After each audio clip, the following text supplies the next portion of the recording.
नमस्कार साथियों, इस विशेष प्रेस वार्ता में आप सभी का स्वागत है। एक अत्यंत महत्वपूर्ण मुद्दे पर अभी राहुल जी आपको संबोधित करेंगे। नमस्कार, कैसे हैं आप? थोड़े शेल शॉक्ड लग रहे हो। ये कांग्रेस पार्टी ने क्या कर दिया, कैसे कर दिया? हाँ, अच्छा, इसी के कारण है ये। अच्छा, ज्यादा लोग आ गए। ओके। नहीं, देखिए, आज हम बड़ी इंपॉर्टेंट चीज के बारे में आपको कहना चाहते हैं। पहली बार हमने नोट किया कि चुनाव के समय प्रधानमंत्री ने, होम मिनिस्टर ने और फाइनेंस मिनिस्टर ने स्टॉक मार्केट पर टिप्पणी दी। प्रधानमंत्री ने 2-3 बार, 4 बार देश को कहा कि स्टॉक मार्केट तेजी से आगे बढ़ने जा रही है। होम मिनिस्टर ने सीधा कहा कि 4 जून को स्टॉक मार्केट आसमान में जाएगी, लोगों को खरीदना चाहिए। और यही मैसेज फाइनेंस मिनिस्टर ने दिया। फर्स्ट, ये आज थोड़ा हम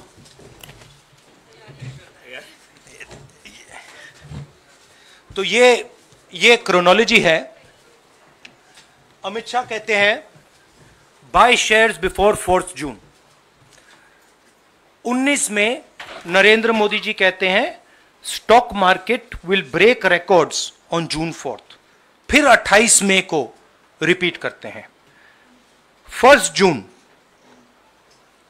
मीडिया झूठे एग्जिट पोल रिलीज करती है।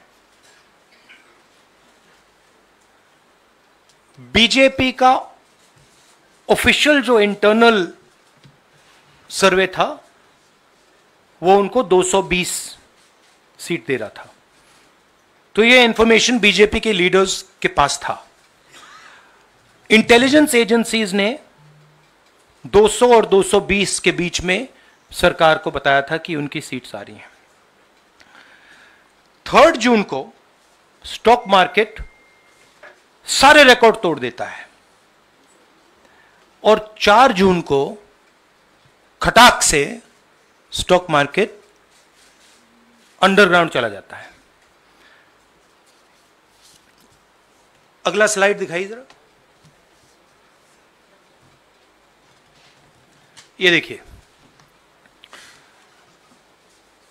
31 मई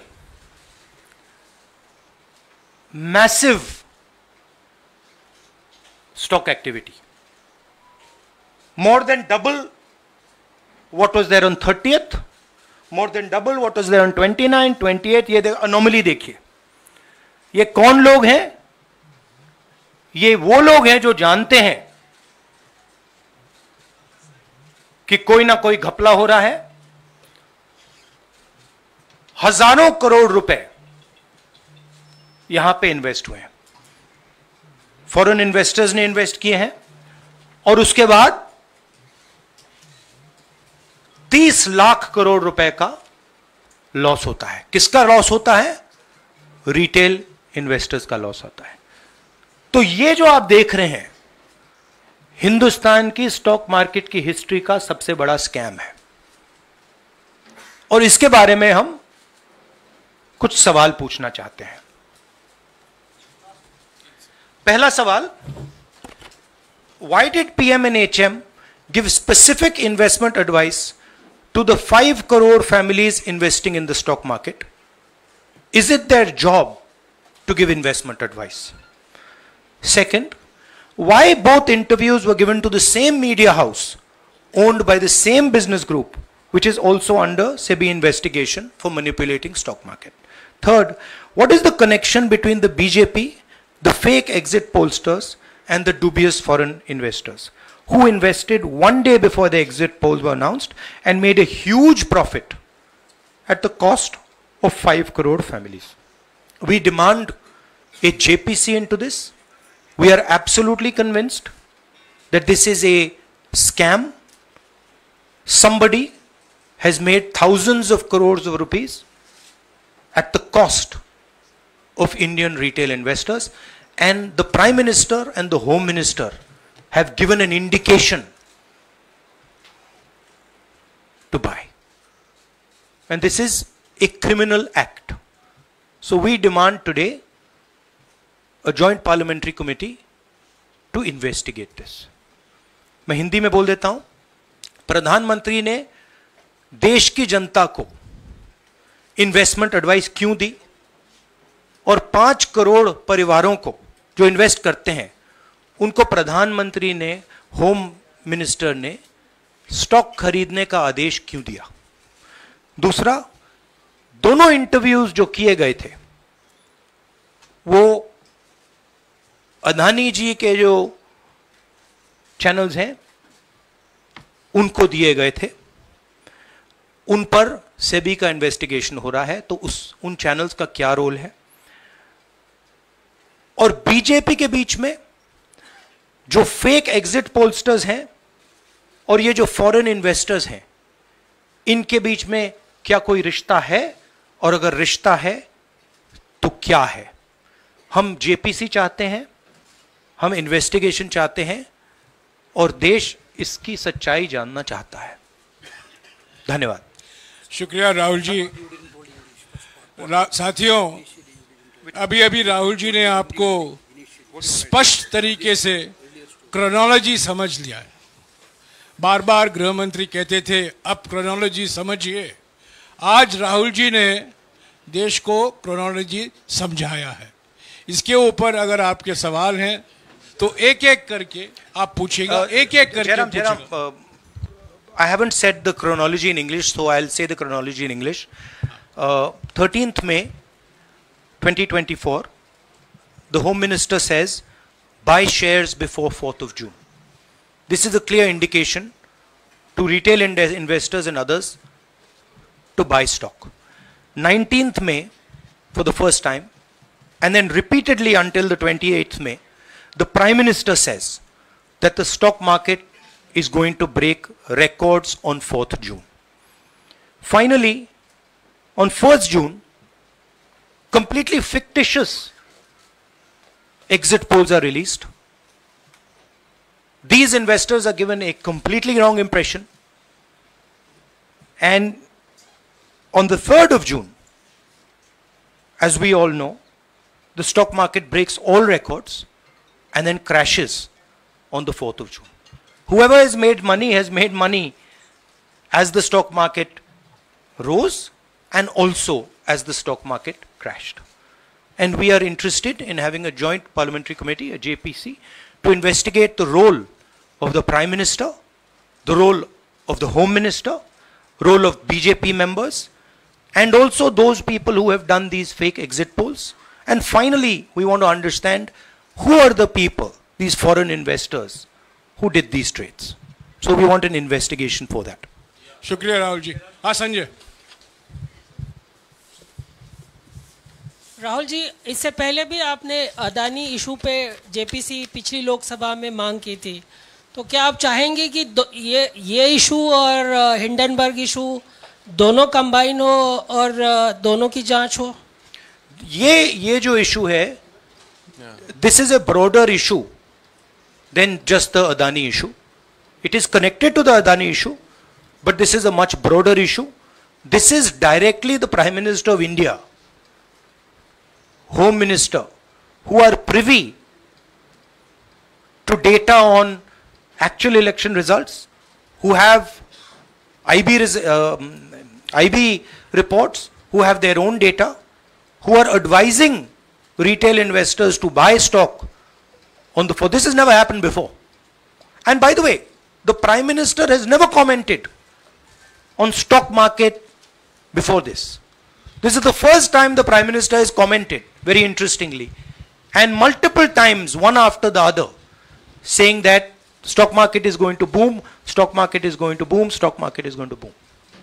And at the same time, he has information that the exit polls are wrong. He has information that he knows what is going to happen because he has IB data and he also has his own party data. हाँ जी रवि। राहुल जी, मेरा सवाल यही है कि जी news ने भी ये सारी चीज बताई है जनता को कि कई चैनलों ने मिलकर ये सब चीज किया है, जिस तरह से एग्जिट पोल करके लोगों को गुमराह किया है, जिस तरह से शेयर बाजार में सारा कुछ हुआ है, जी न्यूज़ ने भी इस मामले को उठाया है और बताया है। और आपके कहने का सीधा अर्थ है कि अडानी को इसका फायदा उठाने के लिए किया गया है? नहीं, मेरा कहने का ये अर्थ है कि उसमें अडानी इन्वॉल्व हो सकता है, मगर ये अडानी से बहुत बड़ी चीज है। इसमें बीजेपी के सबसे बड़े नेताओं ने कहा है, रिटेल इन्वेस्टर्स को मैसेज दिया है कि आपको स्टॉक खरीदना चाहिए। उनके पास इंफॉर्मेशन थी कि एग्जिट पोल्स गलत हैं, उनके पास इंफॉर्मेशन थी कि बीजेपी को फुल मेजॉरिटी नहीं मिलने वाली है, और वो जानते थे 3 जून को और 4 जून को क्या होने वाला है। कितने का 30 लाख, कितना 30 लाख करोड़ का नुकसान हुआ है? कितने का? 30 लाख करोड़ रुपए का नुकसान हुआ है और हजारों लाखों करोड़ रुपए का चुने हुए लोगों को फायदा हुआ है। और हम इंक्वायरी चाहते हैं प्रधानमंत्री पर, होम मिनिस्टर पर, जिन्होंने एग्जिट पोल किया उन पर, और ये जो फॉरेन इन्वेस्टर्स हैं उन पर। हाँ शेमिन।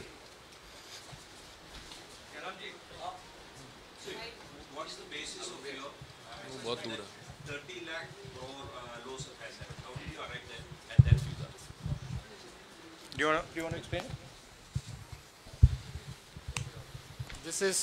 This is based on the value, market value of all the companies the day before the results came, and the market value of the stock market of all the companies at the end of the day on results. हाँ संजीव, एक minute Sanjeev. Rahul ji, you've talked about, are you alleging the involvement of the Prime Minister and the Home Minister? Yes. And whose money is it? Yes, Are you that, saying that it is what I their am money? saying. I am saying that people very high up in the BJP have carried out this scam. I am saying they had partners who carried out these exit polls. We would like to know if these exit polls were actually carried out, if people were actually sent out, and we'd also like to know the methodology of these polls. We'd like to understand who these investors are. We have some sense of who these investors are. So we are not just speaking out of the air. We are confident that if an investigation is done, interesting things will be revealed. And we think the Prime Minister and Home Minister are directly involved in this. हाँ Siddharth. Companies की भी आपको लगता है जांच होनी चाहिए जिनके शेयर बहुत अप गए, जिनके सबसे ज्यादा शेयर खरीदे गए और जिनके शेयर उसके बाद में बीच में बेचे भी गए, तो उन कंपनीज का भी को भी इस दायरे में आना चाहिए, आपको लगता है? हमारा कहना है कि यहाँ पे बड़ा क्लियर है कि स्कैम हुआ है। प्रधानमंत्री ने डायरेक्टली कहा है, होम मिनिस्टर ने डायरेक्टली कहा है, इंडिकेट किया है जनता को कि स्टॉक मार्केट ऊपर जाएगी। होम मिनिस्टर ने तो साफ कह दिया कि खरीदना चाहिए। और जब प्राइम मिनिस्टर और होम मिनिस्टर और फाइनेंस मिनिस्टर ऐसी बात करते हैं तो उसका रिएक्शन आता है, लोग उसको बिलीव करते हैं। तो बिल्कुल क्लियर है कि इन 3 लोगों ने कहा है। यह भी क्लियर है कि इनको मालूम था कि रिजल्ट 400 का नहीं है, 300 का भी नहीं है। तो यह हम पता लगाना चाहते हैं। उसमें आप जो कह रहे हो वो भी शामिल है। राहुल जी, ब्रह्म प्रकाश दुबे, इंडिया डेली लाइव से। मेरा सवाल यह है कि जो आपने बताया है इतना बड़ा स्कैम है, पहले भी आपने कई मामले उठाए हैं, जेपीसी की मांग पहले नहीं मांगी गई है, तो क्या आपने कहा ये आपराधिक मामला है, क्या कोर्ट में जाएंगे या पुलिस में शिकायत दर्ज करेंगे? क्योंकि आप कह रहे हैं बहुत बड़ा घोटाला है ये। नहीं भैया, मैंने अभी आपको बोला हम जेपीसी डिमांड कर रहे हैं, इन्वेस्टिगेशन डिमांड। अगर नहीं मांगते तो पुलिस में, कोर्ट में जाएंगे? जो भी करना है करेंगे, बट हम आपको ये इंफॉर्मेशन दे रहे हैं कि ये जो हुआ है ये नॉर्मल चीज नहीं है। इसमें प्रधानमंत्री ने इंडिकेशन दिया है, होम मिनिस्टर ने इंडिकेशन दिया है, फाइनेंस मिनिस्टर ने इंडिकेशन दिया है, अदानी जी के चैनल्स के थ्रू इंटरव्यूज किए हैं, और फाइनली लोगों ने इन्वेस्ट किया है। लोगों ने फाइनेंशियल एक्शन लिया है, कंपनीज ने शेयर खरीदे हैं। इसी विषय पर एक मिनट इसी विषय पर, इस स्टॉक मार्केट घोटाले पर ही हम सवाल ले रहे हैं। मौसमी, इसी विषय पर कीजिएगा बस। एक मिनट, आ रहा हूं यार, एक मिनट। राहुल जी, एक करके आ रहा हूं यार। राहुल जी, हम लोग ने पहले भी देखा है कि आप लोग ने कई बारी जब सेशन होता है तो सत्ता पक्ष और विपक्ष आमने सामने होता है, जेपीसी की मांग होती है और सेशन पे सेशन वॉश आउट हो जाते हैं और जनता का पैसा वेस्ट होता है। तो क्या आपको ये तो बीजेपी की लाइन है।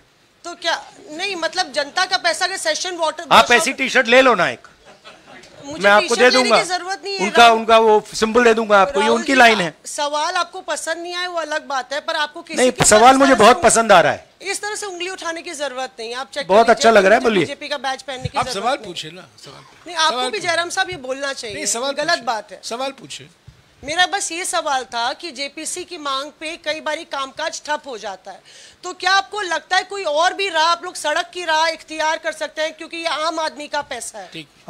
हम जनता को एक रियलिटी बता रहे हैं कि यहाँ पे क्लियरली एक स्कैम हुआ है।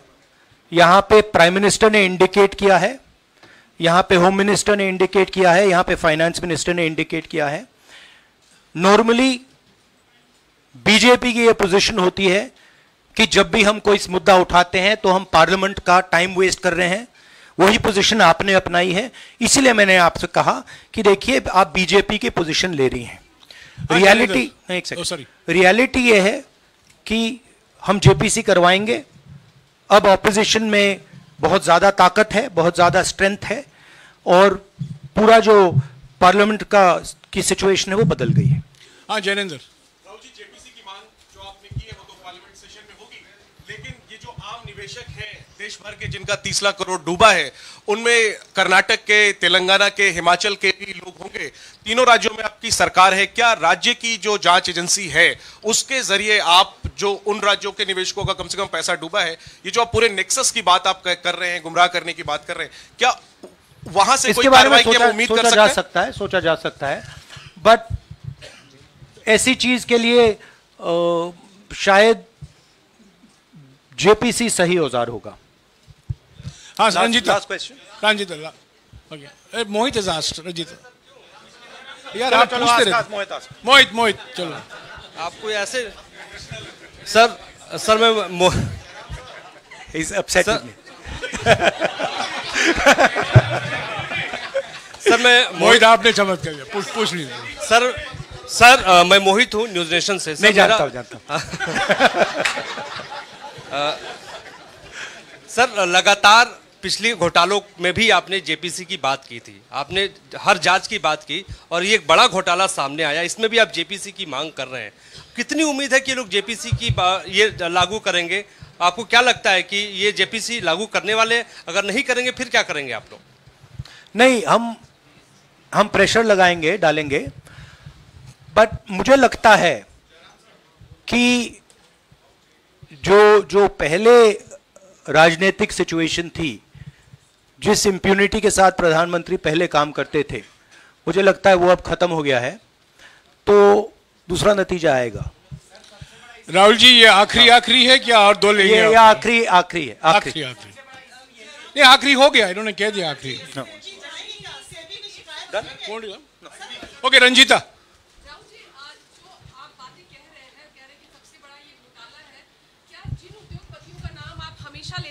चुनावी जो रैलियां रही हैं उसमें भी और उसके बाद भी, क्या आप कहना चाहते हैं कि सरकार ने मदद की है उन उद्योगपतियों को और अमीर बनाने में? नहीं, मैं कह रहा हूं, मैं सिर्फ सरकार की बात नहीं कर रहा हूं, मैं दो इंडिविजुअल्स की बात कर रहा हूं। प्रधानमंत्री ने और हिंदुस्तान के सब रिटेल इन्वेस्टर्स जिनको नुकसान हुआ है, मैं आपसे बोल रहा हूं, आपको यह बात समझ आ जाएगी। आपका पैसा गया है, आपकी कमाई गई है, आपको नुकसान हुआ है, और इसमें करोड़ों युवा हैं जो ईमानदार हैं।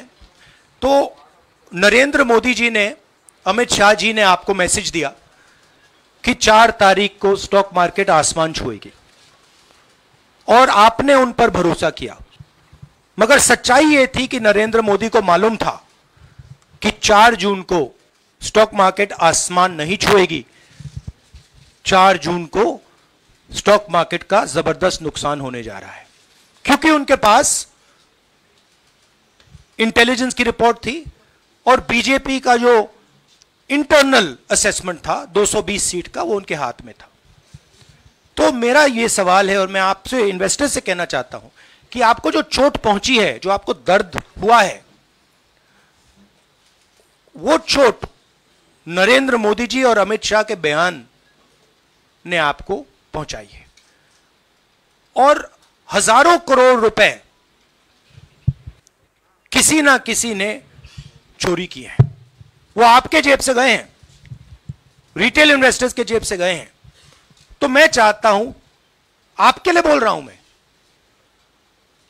आपके लिए बोल रहा हूं कि इन्वेस्टिगेशन होना चाहिए, पता लगाना चाहिए कि प्रधानमंत्री जी ने, होम मिनिस्टर ने आपको यह गलत इंफॉर्मेशन क्यों दी और ये कौन लोग हैं, इन्वेस्टर्स जो हैं, फॉरेन इन्वेस्टर्स हैं, जिन्होंने इस दिन फायदा उठाया। ये देखिए ग्राफ है, ये रेड चार्ट जो है, इसको देख लीजिए। ये नॉर्मल ट्रेडिंग है, ये नॉर्मल ट्रेडिंग है, ये ग्रे वाली नॉर्मल ट्रेडिंग है। और ये जो ट्रेडिंग है, ये अबनॉर्मल ट्रेडिंग है, ये 2-3 गुना है। और फिर ये हुआ है नुकसान।